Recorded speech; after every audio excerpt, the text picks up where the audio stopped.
कोई संदेह नहीं कि ये एक ऐसी परंपरा का शुरुआत हुआ है जो शायद लोकतंत्र के ठीक नहीं है, लेकिन इसके लिए दोषी सुनील सिंह स्वयं है। उस दिन मैं देखा हूँ, जिस दिन की घटना है 26 तारीख, जिस दिन उनकी संस्था गई, उस दिन के सुबह का ट्वीट उनका देख लीजिए, लज्जा आनी चाहिए। आप एक जिम्मेवार विधान पार्षद हैं, अपने मुख्यमंत्री के बारे में आप ये राय रखते हैं? राय रखते हैं तो रखते हैं, अपने मन में रखिए। आपके ऊपर तलवार लटकी इस दस्ता आपकी जा सकती है, तो अच्छा आचरण करने के बदले में आप उस दिन भी उनकी टांग खिंचाई कर रहे हैं। जो जिस चीज़ के लिए उनको किया गया, मिमिक्री अच्छा था क्या? सदन के अंदर में एक तो वेल में गए, वही अपने आप में अच्छी बात नहीं है, लेकिन मुख्यमंत्री के सामने जाकर वो और एक और सदस्य जो हैं, दोनों लोग जो है तरह तरह का मुंह बना रहे थे, मिमिक्री कर रहे थे और तरह तरह की बातें कर रहे थे। कुछ दिन पहले पुलों के गिरने की सुनाई थी, तो मैंने कहा था पुल तो बहुत बाद में गिरा है, पहले तो समाज में मूल्यों की गिरावट हुई। यहाँ तो गिरने के लिए हर कोई तैयार है, बस अपने अपने मौके की तलाश में है। मैं फर्नीचर की बात कर रहा हूँ, बाकी बात तो अपने आप उसमें पकड़ में आ जाएगी। स्कूल में जाता है, वहाँ के प्रधानाध्यापक उसको जांच करके तब अपने यहाँ अलाउ करते हैं। अब इतने सारे लोगों के जांच करने के बावजूद अगर गलत चीज़ सप्लाई हो गया तो आप के पाठक को या किसी और को दोषी कैसे बताएंगे? क्योंकि एक मंत्री या एक सचिव के लिए संभव नहीं है कि एक एक स्कूल में जाकर जांच करे कि जो मटेरियल आया वो कैसा था। आखिर क्यों जयकारा ना लगाएं? हमारे बिहार को अगर विशेष पैकेज मिलेगा तो केवल इसलिए कि राजनीतिक धारा मेरी अलग हो सकती है इसलिए मैं विरोध करूं? मैं इतना नकारा नहीं हूं भाई साहब कि हर बात विरोध के लिए विरोध करना है। नमस्कार, आप लाइव सिटीज देख रहे हैं, आपके साथ मैं हूं वसीम खान। देखिए, शिक्षा विभाग में घोटाला हुआ है, सदन में जमकर हंगामा, खूब सवाल उठाए गए। मंत्री सुनील कुमार को भी आपने सुना। देखिए, स्कूल टाइमिंग को लेकर भी बातचीत की गई, मगर सवाल तेजस्वी यादव को लेकर भी है। तेजस्वी यादव कहाँ हैं? देखिए, मानसून सत्र में तेजस्वी यादव का नहीं आना अब कई सवाल उठ रहा है। चिराग पासवान ने भी कहा है मामूली एमएलए नहीं हैं, नेता प्रतिपक्ष हैं, संवैधानिक पद पर बैठे हैं। देखिए, हमारे साथ बातचीत करने के लिए सचिन राय जी हैं। देखिए, सदन में जनता के मुद्दे से जुड़े हुए सवालों को उठा रहे थे। सीधा सवाल लेंगे शिक्षा विभाग में घोटाले को लेकर। सचिन राय जी, सवाल उठा सदन के अंदर, शिक्षा विभाग में करोड़ों का घोटाला हुआ है। क्या लगता है, यह तार कहाँ से जुड़ा है और क्या सच में घोटाला हुआ है? देखिए, अभी कुछ दिन पहले पुलों के गिरने की सूचना आई थी जी। तब मैंने कहा था कि पुल तो बहुत बाद में गिरा है, पहले तो समाज में मूल्यों की गिरावट हुई है। जी। यहाँ तो गिरने के लिए हर कोई तैयार है, बस अपने अपने मौके की तलाश में है। अच्छा। तो और ये मतलब लगभग सब पर लागू होता है, मतलब केवल नेताओं पर और अधिकारियों पर, कर्मचारियों पर लागू नहीं होता है, हम आप सब पर लागू होता है। मौका मिलने के बाद ही पता चलता है कि हम गिरने के तैयार थे कि नहीं थे। इस बार शिक्षा विभाग में काफ़ी काम हुआ, भवन निर्माण, बोरिंग वगैरह, चापाकल वगैरह, फर्नीचर, कंप्यूटर, सब इतने चीज़ें, बहुत बढ़िया काम निर्णय लिया गया, सरकार ने लिया। लेकिन नीचे के अधिकारियों ने जैसे ही मौका मिला, लगा जैसे कि ये जो बेंच आ रहे हैं, ये बेंच जो है वो एक दिन के लिए ही है, इसके बाद उसकी कोई जांच नहीं होगी, या जो सबमर्सिबल डाल दिए वो काम ख़त्म हो गया, पानी दे चाहे नहीं दे, या जो भवन बन रहे हैं वो भवन एक दिन के लिए बन रहा, इस हिसाब से उसमें लूट खसोट शुरू हुआ। ये सत्ता पक्ष के लोगों ने सवाल उठाया था, विपक्ष ने नहीं उठाया था। आपने देखा होगा, विपक्ष के लोग तो वॉकआउट कर गए थे, विपक्ष के लोग उसमें मौजूद नहीं थे, क्योंकि जब सुनील सिंह जी की संस्था चली गई तो इसके बाद से तो सदन में आए नहीं।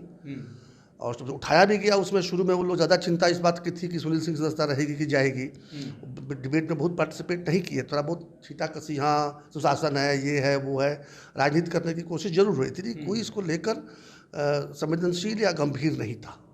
लेकिन सत्ता पक्ष के कुछ विधान पार्षद इसको लेकर सिर्फ संवेदनशील ही नहीं थे, एक सदस्य तो भावुक तक हो गए थे। बहुत देर तक इस पर बहस चली, साक्ष्य प्रस्तुत किए गए, शिक्षा मंत्री ने इस बात को स्वीकार किया गया कि इसकी बहुत गहन जांच किया जाएगा और दोषी को बख्शा नहीं जाएगा। मात्र खेल इतना ही है, इसमें कहाँ से तार जुड़ा है ये सब बहुत कुछ देखने की जरूरत है। सवाल ये है कि के पाठक उन दिनों बहुत एक्शन में थे, बहुत सख्त थे। जब के पाठक एक्शन में थे, एक्टिव थे, सख्त थे, उसके बावजूद इस तरीके का स्कैम नहीं है ये स्कैम नहीं, मैंने कहा ना, गिरावट है, सामाजिक गिरावट है। के पाठक ने वहाँ से आदेश जारी कर दिया कि ये किया जाए, पहले तो रजिस्ट्रेशन किया जाए। हाँ। जितने कौन कौन से लोग हैं जो सप्लाई कर सकते हैं, तो उनका रजिस्ट्रेशन हुआ, उसको बाकायदे छांट कर ये किया गया कि हाँ इतने लोग ही दे सप्लाई कर सकते हैं, ये लोग चयनित लोग हैं। जी। फिर उन चयनित लोगों का लिस्ट जो है डीओ के पास में भेजा गया। डीपीओ स्थापना जो होते हैं वो उसमें इन्वॉल्व होते हैं, वो ऑर्डर लगाते हैं। फिर जिस स्कूल में जाता है, मैं फर्नीचर की बात कर रहा हूँ, बाकी बात तो अपने आप उसमें पकड़ में आ जाएगी। जी। जिस स्कूल में जाता है वहाँ के प्रधानाध्यापक उसको जांच करके तब अपने यहाँ अलाउ करते हैं। अब इतने सारे लोगों के जांच करने के बावजूद अगर गलत चीज़ सप्लाई हो गया तो आप के पाठक को या किसी और को दोषी कैसे बताएंगे? क्योंकि एक मंत्री या एक सचिव के लिए संभव नहीं है कि एक एक स्कूल में जाकर जांच करे कि जो मटेरियल आया वो कैसा था। हाँ, मटेरियल खराब गया, जांच भी हुए, मोतिहारी में लोग सस्पेंड हुए हैं, पटना में कुछ लोग सस्पेंड हुए। अब अगर गहन होगा, सारे जिलों में होगा, तो पता नहीं कितने लोग सस्पेंड होंगे और दोषी पकड़े जाएंगे। जो लूट मचा है उसको वसूली किया जाएगा। लेकिन एक बात का साधुवाद दीजिए कि सत्ता पक्ष में इतना लोकतंत्र है कि सत्ता पक्ष के ही सदस्यों ने अपने ही सरकार के समय हुए गड़बड़ी का, जो घोटाला या स्कैम नहीं कहेंगे, गड़बड़ी का उन लोगों ने भरपूर पुरजोर तरीके से सदन के अंदर उठाया और वहाँ मंत्री को घेरा। फिर मंत्री का भी क्रेडिट देना पड़ेगा कि मंत्री ने इस बात को स्वीकार किया कि हाँ कमियां रह गई हैं, इन कमियों की जांच की जाएगी। क्योंकि जब तक उनके नज़र में कोई लाएगा नहीं तब तक वो तो यही समझेंगे सब कुछ ठीक ठाक चल रहा है। ऐसा ही होता ही है। अभी बहुत दिन नहीं हुए, अभी तो 4-6 महीने के अंदर की सारी घटना है। अच्छा सचिन राय जी, हमने वो तस्वीरें देखी है जब तमाम एनडीए के जो नेता हैं वो सदन के बाहर पोर्टिको एरिया में सीएम पीएम जिंदाबाद के नारे लगा रहे थे। उस वक्त फिर आप सदन से बाहर आते हैं और फिर आप भी उन कड़ियों में जुड़ते हैं और आप भी सीएम पीएम जिंदाबाद के नारे लगाते हैं। तो क्या आपको लग रहा है कि एनडीए की सरकार जो केंद्र में है और जो बिहार में है वो अच्छा काम कर रही है, यही कारण है कि जयकारा आप लगा? आखिर क्यों जयकारा ना लगाएं? हमारे बिहार को अगर विशेष पैकेज मिलेगा तो केवल इसलिए कि राजनीतिक धारा मेरी अलग हो सकती है इसलिए मैं विरोध करूं? मैं इतना नकारा नहीं हूं भाई साहब कि हर बात विरोध के लिए विरोध करना है। आज 26,000 करोड़ की 3 सड़क परियोजनाएं, 11,500 करोड़ का बाढ़ और सिंचाई के लिए परियोजना, 21,500 करोड़ रुपए का थर्मल पावर प्लांट, 15,000 करोड़ रुपया सॉफ्ट लोन, मतलब इंटरेस्ट फ्री लोन, वो भी किस्तों में चुकाने के लिए। इसके बाद से विष्णुपाद मंदिर और बोधगया मंदिर को बनारस के तर्ज पर जो है सो कॉरिडोर को डेवलप करना। इन बातों को गिनाते गिनाते हम थक जाएंगे, लिस्ट पूरी नहीं होगी। लिस्ट पूरी नहीं हो, मगर जिनके साथ आप काम कर रहे हैं वो उन चीज़ों को गिना रहे हैं जहां बिहार कहीं ना कहीं पीछे जा रहा है और आप कह रहे हैं कि नहीं, बिहार में बहुत काम हुआ, बिहार में बहुत विकास हुआ। देखिए, बिहार बहुत पीछे था और ऐतिहासिक कारणों से था। कांग्रेस ने अपने ज़माने में सिर्फ बिहार को कमज़ोर करने का ही काम किया। एक बता दीजिए कि कृष्ण बाबू के बाद में कोई एक मुख्यमंत्री एक पूर्ण कार्यकाल रहा हो। उस उतने दिनों में 62 से लेकर 90 के बीच में जैसे म्यूजिकल चेयर के खेल होता है ना, उस तरह से हम मुख्यमंत्री बदले गए। तस्वीरें बदली है बिहार। मैं कहना चाह रहा हूँ, समझिए, क्योंकि बिहार को पीछे करने का योजना बनाकर काम किया गया। इसके बाद से जब बंटवारा हुआ तो जो कुछ भी बिहार के पास था वो झारखंड में चला गया। और उसके 10 वर्ष पहले हमारे जंगल राज के प्रणेता आ चुके थे जिनका ये कहना था कि अगर सड़कें बन जाएंगी तो ऊंची जाति के लोगों के पास में गाड़ी है, उनकी गाड़ियाँ चलेगी। नीतीश कुमार ने काम किया है सचिन, ये बताइए। अच्छा, ये हमको बताना पड़ेगा, आपको दिखा नहीं है? जाइए ना, मैं नीतीश कुमार को नहीं बोल रहा हूँ। 2005 के बाद से आज तक राज्य सरकार और केंद्र सरकार, 4 से 14 में केंद्र में एनडीए की सरकार भी थी, यूपीए की सरकार भी थी, ऐसा नहीं था कि था।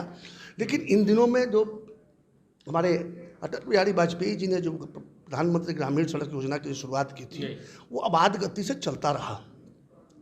आज हर टोला जो है पक्की सड़कों से जुड़ चुका है। नल जल, ठीक है, 10 लाख उसमें गड़बड़ियाँ हुई हैं, लेकिन नल जल योजना जो है आबाद गति से काम कर रहा है। जहाँ जहाँ कमियां पाई जा रही हैं उनको पीएचडी डिपार्टमेंट ठीक भी करवा रहा है। बिहार विधान परिषद में सुनील सिंह की सदस्यता जिस तरीके से गई उसे आप कितना जायज़ मानते हैं? क्योंकि राजद कह रही है कि बिल्कुल सही नहीं है और ये सही निर्णय नहीं। देखिए, ये तो दुर्भाग्यपूर्ण रहा, इसमें कोई संदेह नहीं कि ये एक ऐसी परंपरा का शुरुआत हुआ है जो शायद लोकतंत्र के ठीक नहीं है। लेकिन इसके लिए दोषी सुनील सिंह स्वयं है। उस दिन मैं देखा हूँ, जिस दिन की घटना है 26 तारीख, जिस दिन उनकी सदस्यता गई, उस दिन के सुबह का ट्वीट उनका देख लीजिए, लज्जा आनी चाहिए। आप एक जिम्मेवार विधान पार्षद हैं, अपने मुख्यमंत्री के बारे में आप ये राय रखते हैं? राय रखते हैं तो रखते हैं, अपने मन में रखिए। आपके ऊपर तलवार लटकी दस्ता आपकी जा सकती है, तो अच्छा आचरण करने के बदले में आप उस दिन भी उनकी टांग खिंचाई कर रहे हैं। आपने देखा होगा ट्वीट, हमें बताने की जरूरत नहीं, क्योंकि मैं बोल नहीं सकता, वो ट्वीट कैमरा पे बोला नहीं जा सकता जो उन्होंने ट्वीट कर दिया है। इसके अलावा जो जिस चीज़ के लिए उनको किया गया, वो मिमिक्री अच्छा था क्या? सदन के अंदर में एक तो वेल में गए, वही अपने आप में अच्छी बात नहीं है, लेकिन मुख्यमंत्री के सामने जाकर वो और एक और सदस्य जो हैं, दोनों लोग जो है तरह तरह का मुंह बना रहे थे, मिमिक्री कर रहे थे और तरह तरह की बातें कर रहे थे, वो तो उसको माफ़ नहीं किया जा सकता। लेकिन तब भी वो नज़रअंदाज हो जाता अगर क्षमा मांग लेते तो। जैसे दूसरे सदस्य ने मांग लिया, आपने तो वो भी नहीं उचित समझा, आपने अपना आचरण को वहाँ से सुधारने का प्रयास भी नहीं किया, आपका आचरण उसी तरह का बना रह गया। मेरी समझ से ये निर्णय सही है कि गलत है, ये फैसला मैं नहीं दे सकता, क्योंकि मेरे अधिकार क्षेत्र में नहीं आता है, लेकिन इस सदस्यता जाने के पीछे बहुत हद तक सदस्य स्वयं जिम्मेवार है। अच्छा सचिन राय जी, एक आखिरी सवाल यह है, तेजस्वी यादव पूरे मानसून सत्र में दिखाई नहीं दिए और अभी भी एक्टिव नहीं लग रहे हैं। बेशक बीच बीच में उनका ट्वीट आता है, मगर क्या लग रहा है कि अभी उनको बिहार की राजनीति में एक्टिव होना चाहिए था, और अगर एक्टिव नहीं है तो उनको 2025 में खामियाजा भुगतना पड़ सकता है? आपको लग रहा है ऐसा? देखिए, एक बात बता दूं, वो चाहे तेजस्वी यादव हो, चाहे अखिलेश यादव हो, चाहे राहुल गांधी हो, ये लोग जो अपने आप को अधिकारी समझते हैं कि ये गद्दी मेरा ही अधिकार है, क्योंकि मेरे पापा यहाँ बैठते थे, मेरे मम्मी यहाँ बैठते थे, किसी के दादाजी वहाँ बैठते थे, दादी बैठती थी। भाई साहब, राजतंत्र नहीं है, ये लोकतंत्र है। हर 5 वर्ष पर आपका 5 वर्ष का लेखा जोखा जनता करती है। ये तो बहुत बड़ी बात हो गई कि नेता प्रतिपक्ष होकर आप उपस्थित ही नहीं हुए, ये तो छोटी बात नहीं है, तो बहुत बड़ी बात है। आपने सत्ता पक्ष में जो बैठे हुए हैं, तो 50% वोट उनके पास में नहीं है, यानी कि बहुत से लोग हैं जो सत्ता पक्ष के पक्ष में नहीं थे। अब वो जिम्मेवारी आपके ऊपर आता है कि आप उनकी बातें वहाँ रखें, सरकार को घेरें, और आप जो है राजक तरीके से चलाने के लिए अपने चेलों के ऊपर छोड़कर यहाँ से चले गए। तो ये तो जनता पूछेगी आपसे कि भाई साहब को चुनकर भेजे क्यों, जो आपको सदन में रहना ही नहीं है तो चुनकर क्यों भेजना है? आप सीधे मुख्यमंत्री बनेंगे या मंत्री बनेंगे तभी जनता की सेवा कीजिएगा। आपने सुना ललन सिंह जी का वो 3 दिन पहले का लोकसभा में भाषण कि लोग गिद्ध की तरह लाश नोचते हैं? मुख्यमंत्री जी का मैंने उस दिन सुना 22 तारीख को, जब हम लोग सेंट्रल हॉल में एनडीए की बैठक थी, संजोग से मैं भी उसमें उपस्थित हो गया था या मुझे बुलाया गया था। तो वहाँ पर मैंने देखा कि मुख्यमंत्री ने साफ कहा कि हम तो इन लोगों के पास जब दूसरी बार गए तो हमको समझ में नहीं आ रहा क्यों गए, क्योंकि ये तो सत्ता में आते ही लूटना शुरू कर देते हैं और इस तरह से लूटते हैं कि फिर शर्म आने लगती है, इसीलिए हमको छोड़ कटना पड़ा इनको। हमने प्रयोग किया कि शायद इनको अब सुधर गए हो, पहली बार नहीं सुधरे, शायद अब सुधर गए हो, लेकिन सुधरने के बदले में और तेजी से लूटना चालू कर दिए। तो केवल लूटने के लिए अगर आप राजनीति में हैं तो जनता आपको नहीं चलने देगी भाई साहब। एनडीए की ओर रुख करेंगे मैं सचिन राय जी? अभी तो मेरा 4.5 साल बचा हुआ है, एनडीए के साथ ही हूँ मैं। तो एनडीए के साथ अगर नहीं होता तो एनडीए की बैठक में क्यों जाता? और एनडीए के चीफ भी बुलाते हैं, जो सत्तारूढ़ दल के जो सचेतक होते हैं, मुख्य सचेतक, सूचना वहीं से आती है, वहीं से सूचना आई भी थी। लेकिन मैं तो एनडीए को तो लोकसभा के चुनाव में मैं एनडीए से प्रत्याशियों के लिए वोट मांगा, मेरे फेसबुक पर है, कोई छुपा के थोड़ी कर रहा हूँ, कोई भी छुपा कर। देखिए, देश हित में, राज्य हित में जो मुझे उचित लगेगा मैं करूँगा। मैं कोई यहाँ पर अपने स्वार्थ सिद्धि करने के लिए और तेजस्वी जी की तरह मंत्री और मुख्यमंत्री बनने के लिए राजनीति में नहीं आया हूँ। मेरे बिहार का जहाँ भला दिखेगा, मेरे भारत का जहाँ भला दिखेगा, वहाँ मैं योगदान दूंगा, कंधा लगाऊंगा, ये मेरा संकल्प है। तो आपने सुना सचिन राय जी को, देखिए बेबाकी से तमाम सवालों के जवाब दे रहे थे। देश हित में कदम उठाऊंगा। खैर, इस वीडियो में इतना ही। आपका बहुत बहुत शुक्रिया।